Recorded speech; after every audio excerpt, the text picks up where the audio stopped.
Hey there, my name's David. On this episode, I'm going to teach you how to break weight loss plateaus.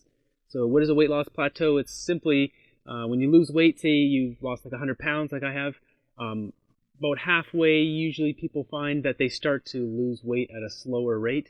And in many cases, you'll stop losing altogether until you change some things. So that's basically all it is. I find usually weight loss plateaus happen after 50% of your weight is lost. So like in the case with me, after losing about 50 pounds, it might have been even more, maybe 60 pounds, I started to plateau.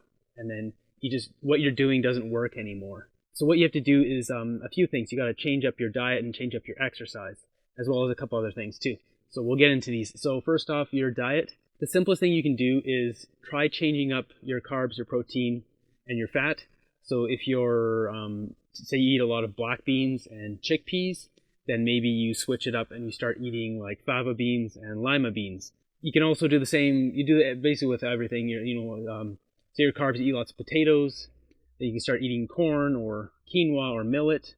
Your fats, if you eat lots of nuts, or your fat sources come from nuts and seeds, then maybe incorporate some avocado or whatever it is. And by doing this, you're not going to be changing up too much of your diet. Like say if you're switching from one type of bean to another, you still have all the healthy microbiome, bacteria, and all that stuff to break it down. It's just, for whatever reason, if we knew all the answers, then we'd actually have a definitive manual on how to be healthy and how to lose weight. But it seems to be still a guessing game in, nowadays. So, yeah, so that's the first thing. You want to switch up your diet like that. You don't want to do it too drastically. So, like, if you were a heavy meat eater and you eat lots of burgers every day, and then you switch to eating like tons of black beans every day, you're probably going to have a lot of bloating and gas just because you don't have the bacteria in your stomach to break down that stuff. So, I mean, if you're going to transition to a plant-based diet, then you'd want to do it slowly. Otherwise, you're going to be in kind of a lot of pain. It's just like as if I haven't had chicken in 5 years. If I ate chicken now, I'd be in a lot of pain. And I do notice that if I eat something that has one ingredient snuck in there I didn't know, then I'll be in a lot of pain. So just because I don't have the bacteria to break that down. So you don't want to switch your diet up like that, but just switch from kind of one thing to the next that's within the same kind of realm. That makes sense. One bean to another type of bean, that kind of thing. Or if you eat lots of apples, then maybe switch over to eating pears or pineapples or bananas or, dragon fruit, whatever. There's nothing too crazy. In the realm of fruit, something more crazy would be if you eat lots of apples and then you switch to eating lots of champidak or like the tropical fruits, because they're known to having like the heat or whatever. So I mean, if you're a northern descent kind of person like I am, and then you eat lots of tropical fruits, if you haven't kind of gotten used to that, you may find you'll get hives, or like you just won't be able to handle it because it is like just comes from a completely different region. So the second thing you want to do is the exact same thing with your exercise. So if you're playing, say, soccer twice a week and basketball twice a week, so you have lots of kind of explosive running exercises, then maybe switch it to doing some slow long runs, or some kayaking, or like slow long hiking up steep mountains. I always say if you want to lose weight, the fastest way is you run the steep mountains. If you can't run them, then walk them. Just hiking steep mountains is far superior to anything else losing weight. But switch up to a different type of exercise than what you're doing now, and the body will have to react, and it'll have to figure out like, whoa, I'm not used to doing this, and then you'll have to start working new muscles, you'll build new muscle, and your body will just start to reform. With that said, sometimes when you lose weight, you have to give your body just a chance to kind of catch up, and for whatever reason, I'm not going to pretend I know biologically what's going on, I'm not some scientist, but your body has to sometimes like rework things, regenerate certain whatever bacteria, or get your vitamins and nutrients, get them all sorted out until it can push forward with the weight loss. It just seems to always work like that. Every time I've lost weight, you'll hit a plateau, and if you switch up your stuff and you give it a week or 2 weeks, then you'll start losing weight again. Sometimes if you don't, then it might be really slow. If you do switch it up, you will see weight loss again. Just don't be impatient. Give it a week or two at most, and you will start seeing those results again. So the final thing you want to do is make sure you're getting enough sleep. Sleep is there's a lot of research coming out now that, if you want to get the results in life with anything really, but I mean, especially weight loss. There's lots of research just on the weight loss. You need to get good sleep. So you want to get the REM sleep, the rapid eye movement. 11 p.m. to 2 a.m. is typically when you've got the most REM, which gives you your HGH, your human growth hormone, which repairs your body. So you need that to repair your cells. One of the other things that's been found with the research is that you want to go to sleep.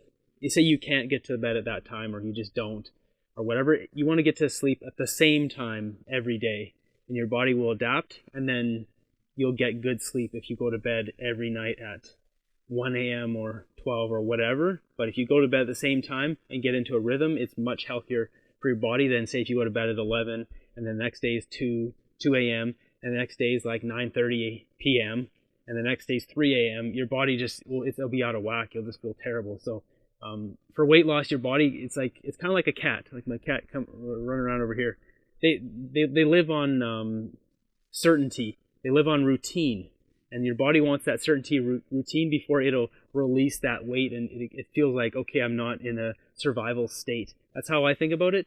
So I'm sure that's probably how Boo thinks about it.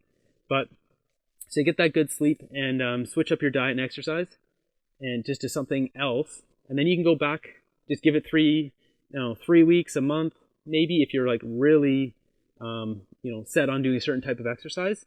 And you can still do those exercises, but just add in some long runs or add in some lima beans or, whatever it is, and just watch how your body reacts. The final thing you want to check is making sure, you got to do a lot of tests. I've been testing on my body for years. That's the only way I've been able to lose weight, because I tried all the diets and none of them worked. They're just like terrible. All of it's terrible advice. That's why I make these videos, because I actually want to help people get to where I've got, because I've spent 10 years testing my body for stuff. And right now, I'm actually hit a bit of a plateau, and now I'm starting to push through it. And I only have 2 tests left. Like, I've been, if you don't know what my current story here, I have a torn hip labrum, going through a divorce, burned out adrenal glands, and I just kind of got soft. Even though I'm on a plant-based diet and I lost around 100 pounds, I got soft, and I'm trying to get back into premium shape now. So for me, I've had to just look at, okay, why don't I have this, like a shredded 6-pack?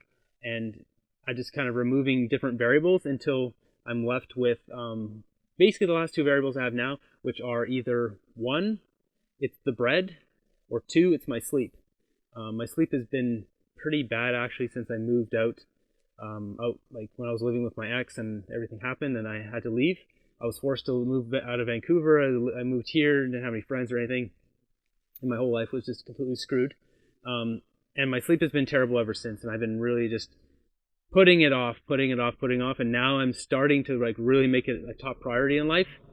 So if you want to adjust your sleep like I'm doing, you need to inchworm it down. You need to go down like 5 or 10 minutes a night, because I was up at 2:30 in the morning. That's when I would go to bed, and it's just terrible. You feel like garbage, even though you get into a habit of it, and you actually still get rested sleep.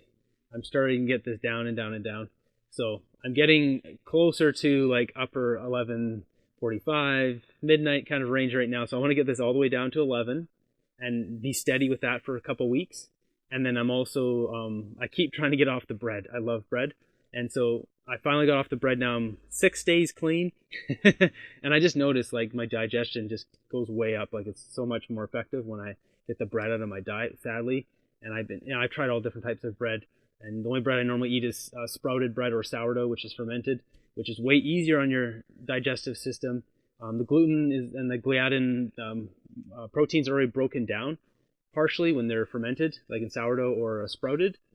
And even then, it's just, I notice a way better digestion when I get the bread out of my diet. So that's my diagnosis for myself. You're going to have to look at your own diet and see what it is. Maybe you have like one sugary thing a day or a week or whatever it is, and you need to get that out of your life. But just do an analysis on your own life and you start removing stuff until you start getting progress again. So hopefully this video helps you guys out. If you enjoyed it, it helped you out, whatever, give it a thumbs up, subscribe, and until next one, have a great day.